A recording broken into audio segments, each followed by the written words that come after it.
오늘 우리에게 들려주시는 하나님의 말씀 사도행전 14장 1절로 7절까지의 말씀입니다. 여러분 가지고 계시는 신약성경 사도행전 14장 1절로 7절 말씀 신약성경 211면입니다. 봉독하겠습니다.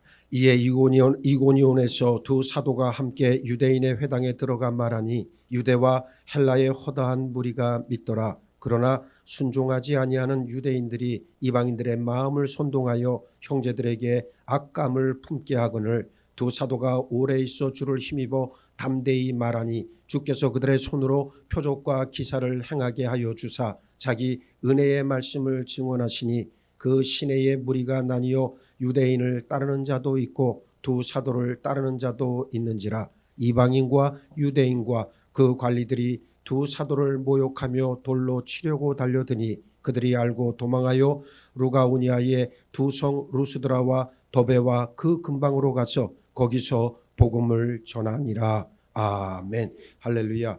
할렐루야.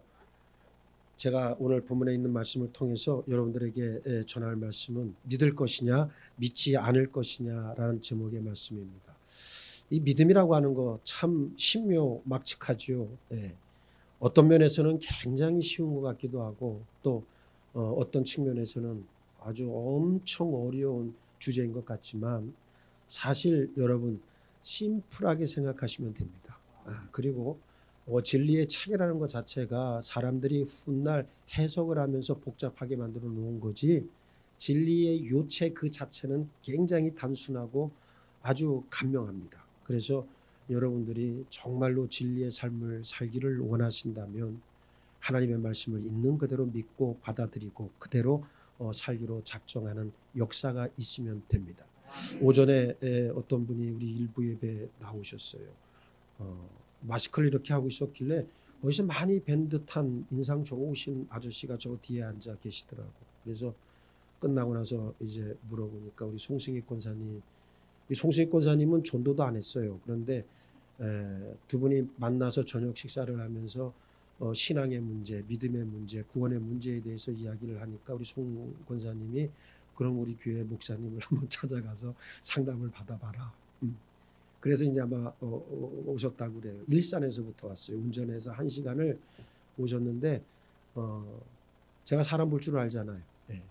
사람이 진중하니 그다음에 이렇게 왔다 갔다 하는 게 없고 그런 게 이렇게 첫눈에도 딱 보여지더라고요. 그래서 다음 주에 이제 2부 예배 나오시겠다고. 그래서 나오면 근데 제가 막 이렇게 새신자 등록 카드를 받아가지고 그럴 수도 있었겠지만 아니에요. 그냥 가만히 냅뒀습니다. 그래서 다음 주에 오면 이제 탁 등록하시고 이제 교회를 좀 다녔으면 좋겠다.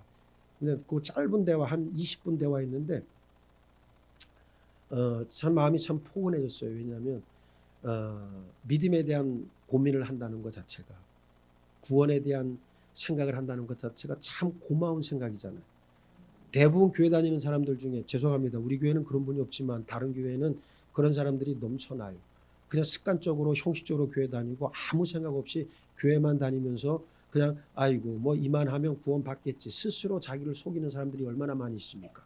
그런데 정말 살면서 구원에 관련된 문제, 믿음에 관련된 문제를 치열하게 고민하고 하나님 앞에 내가 어떻게 하면 좋겠습니까? 방법을 찾기 위해서 나오신 그분을 보면서 내 마음이 오늘 너무너무 기쁘고 참 좋습니다.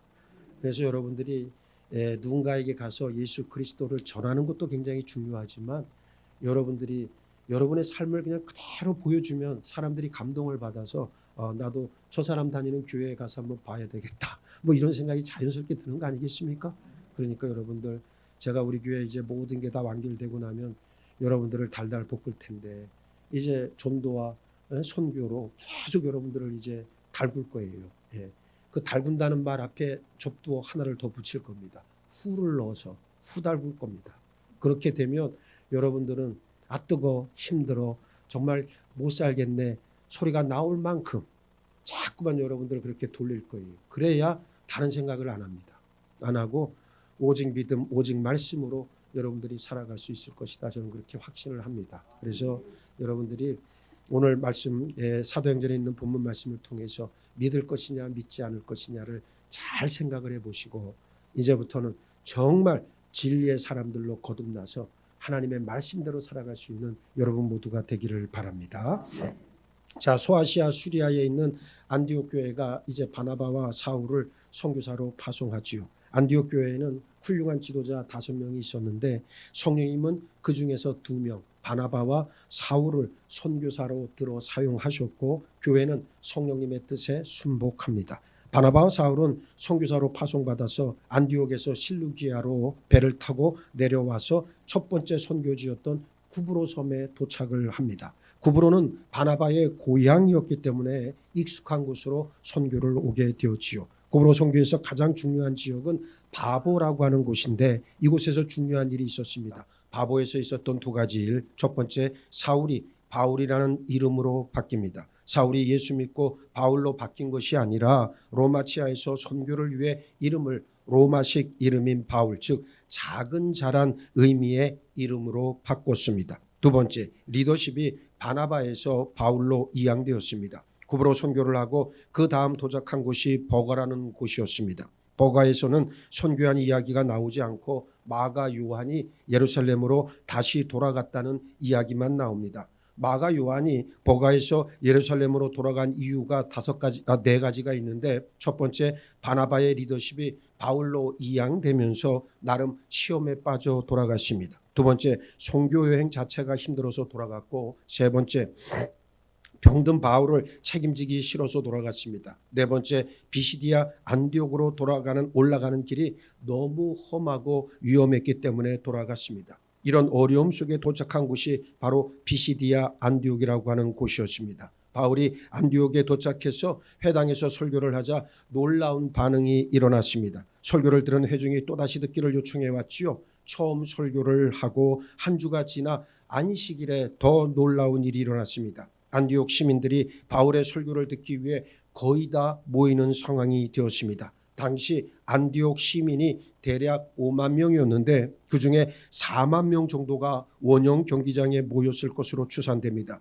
그 많은 사람들이 바울의 설교를 듣고 구원받을 자는 구원받았고 복음은 왕성하게 주변으로 퍼져 나갔습니다. 이것을 못마땅하게 여겼던 유대인들은 안디옥의 기부인들과 힘 있는 사람들을 동원해서 바울과 바나바를 안디옥에서 쫓아냈습니다. 바울과 바나바는 예수님의 말씀처럼 미련 없이 발에 티끌을 털어버리고 선교지를 옮겼어요. 옮긴 선교지가 오늘 본문의 이고니온이었습니다. 이고니온은 비시디아 안디옥에서 동쪽으로 140km 떨어진 곳이었습니다. 본문 1절, 이에 이고니온에서 2 사도가 함께 유대인의 회당에 들어가 말하니 유대와 헬라의 허다한 무리가 믿더라 그랬습니다. 이 말씀에서 바울과 바나바가 행한 선교의 특징 몇 가지를 우리는 발견할 수 있습니다. 첫째, 바울과 바나바는 기쁨과 성령이 충만했다는 사실입니다. 제가 방금 바울과 바나바가 피시디아 안디옥에서 핍박을 받고 이고니온이라고 하는 곳으로 선교지를 옮겼다 말씀드렸습니다. 그때 그들의 마음을 사도행전 13장 52절은 제자들은 기쁨과 성령이 충만하니라 기록하고 있습니다. 핍박을 받았지만 슬퍼하지 않았습니다. 안디옥 교인들도 바울도 바나바도 성령으로 충만했고 기쁨이 흘러 넘쳤습니다. 그랬기 때문에 이고니온에 도착해서도 즐거운 마음으로 전도할 수 있었습니다. 그 이유는 예수님으로 인해 성령과 기쁨이 충만했기 때문이에요. 성도는 예수님 때문에 성령 충만해야 하고 기쁨과 평강이 흘러 넘쳐야 합니다. 그래야 주일이 기다려집니다. 예배하기 위해 억지로 오는 게 아니라 기쁨으로 오고 주의 몸된 교회를 위해 봉사하는 것도 누가 하라고 억지로 시켜서 하는 것이 아니라 기쁨으로 내가 해야 할 일을 마땅히 찾아 할 수 있습니다.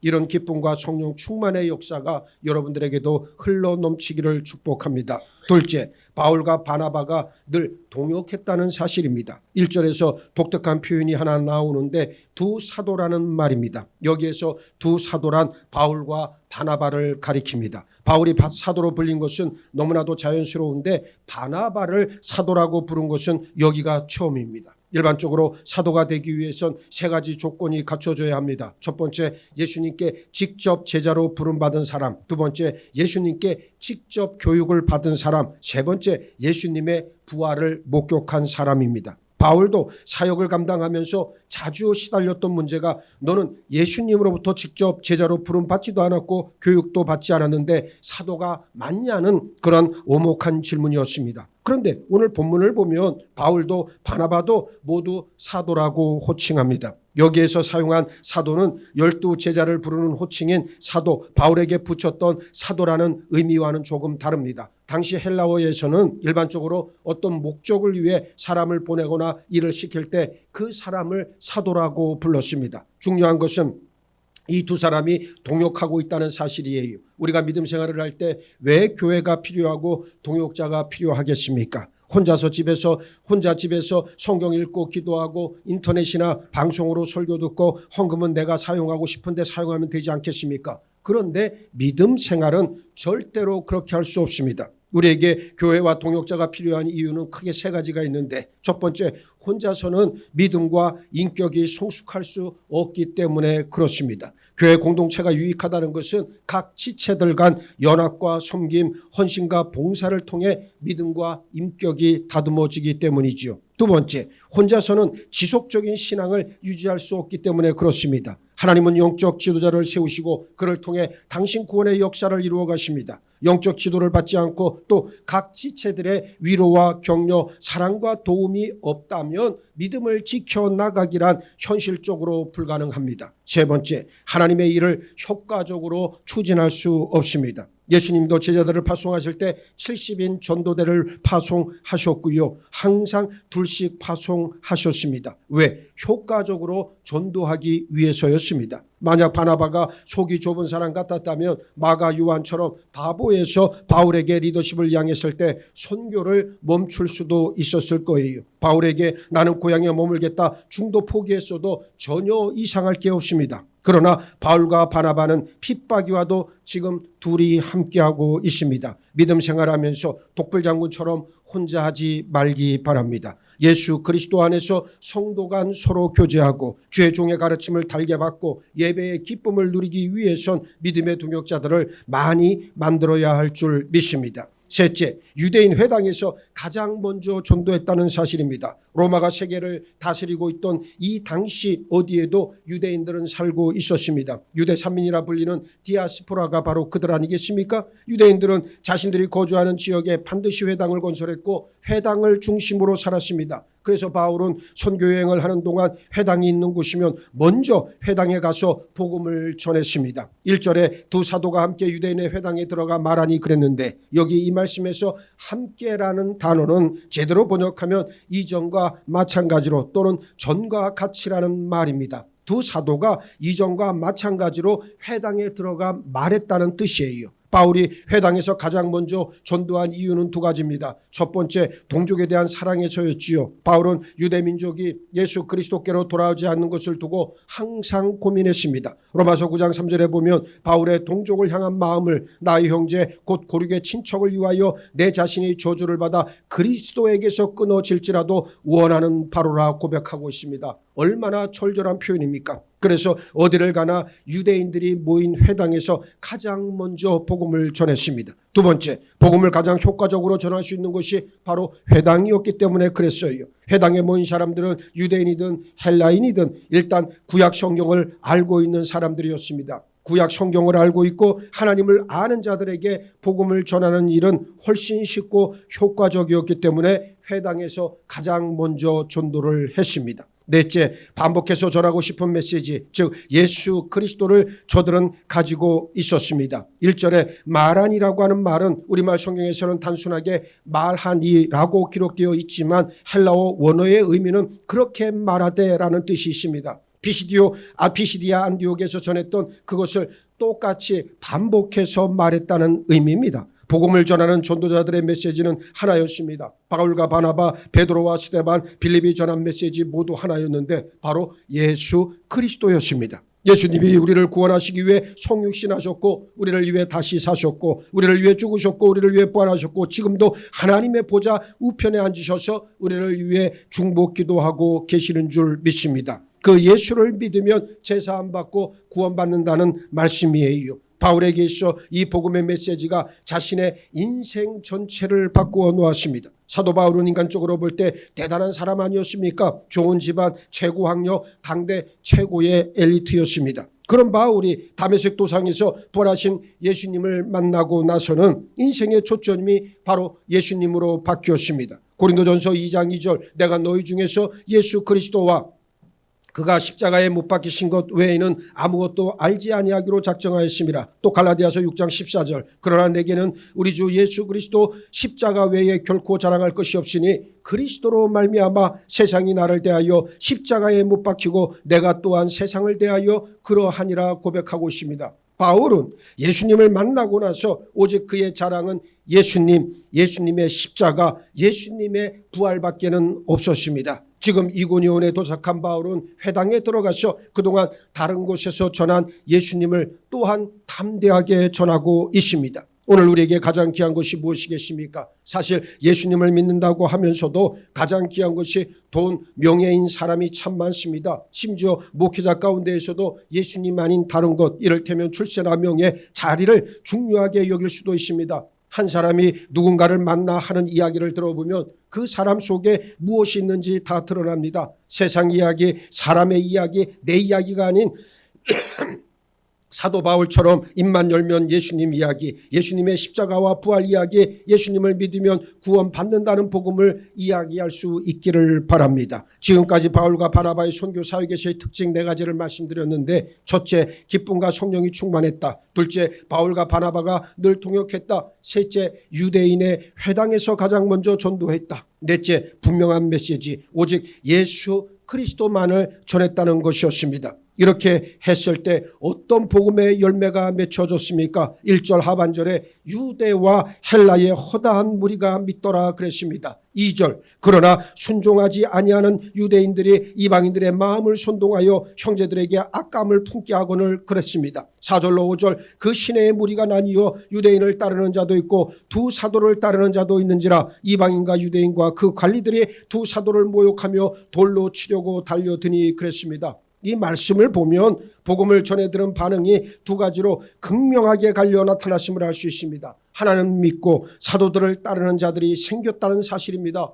복음은 언제 어디서 누가 전했다 할지라도 그 복음에는 능력이 나타나게 되어 있습니다. 사도 바울은 로마서 1장 16절에서 내가 복음을 부끄러워하지 아니하노니 이 복음은 모든 믿는 자에게 구원을 주시는 하나님의 능력이 됨이라 먼저는 유대인에게요 그리고 헬라인에게로다 그랬습니다. 바울은 복음이 너무나 자랑스러운 나머지 내가 복음을 부끄러워하지 않는다 선언했습니다. 왜? 복음을 믿는 자는 유대인이든 헬라인이든 구원을 선물로 받기 때문에 그렇습니다. 지금도 마찬가지 아니겠습니까? 복음은 그 자체로 역사가 나타납니다. 지금도 복음이 전파되는 곳에는 영적으로 죽었던 사람이 다시 살아나는 역사가 일어납니다. 귀신이 무서워 벌벌 떨면서 떠나갑니다. 병든 자가 치유받습니다. 기적이 일어납니다. 이 사실을 믿어야 합니다. 바울과 바나바에게 복음을 들은 허다한 사람들이 예수님을 믿었습니다. 그리고 바울과 바나바를 따랐어요. 이 땅에 교회가 존재하는 이유가 뭐겠습니까? 하나님의 진리 곧 예수님의 생명을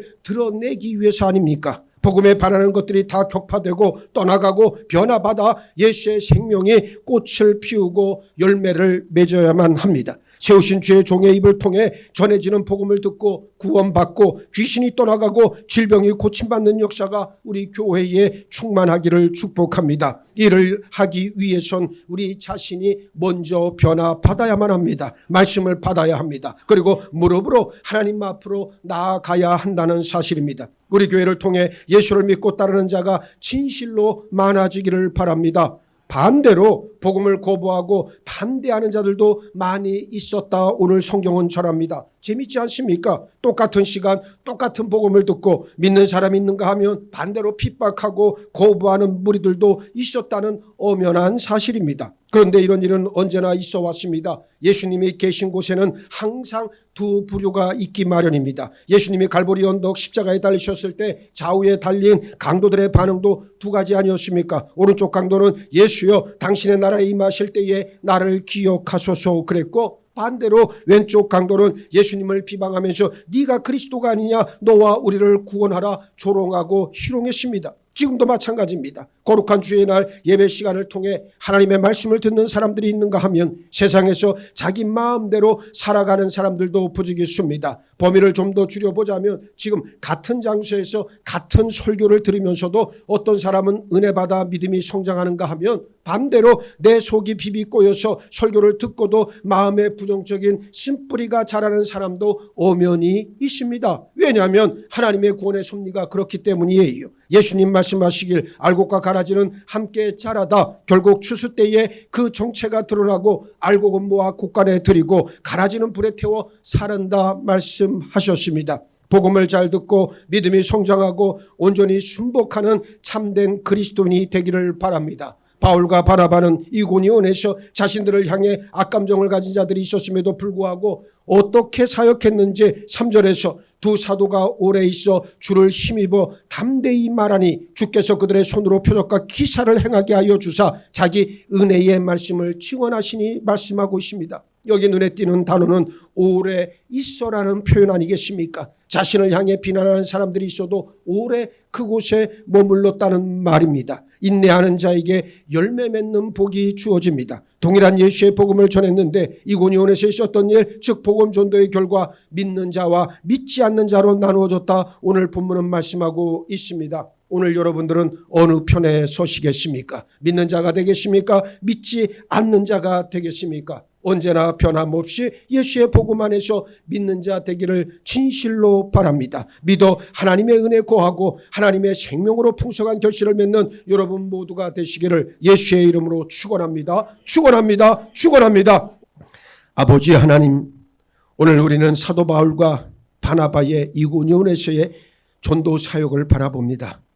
그들이 하나님 맡겨주신 사명에 따라 온전히 복음을 전했을 때 믿는 자와 믿지 않는 자로 나뉘어졌던 것처럼 오늘 우리도 진실로 믿는 자가 되기로 작정합니다.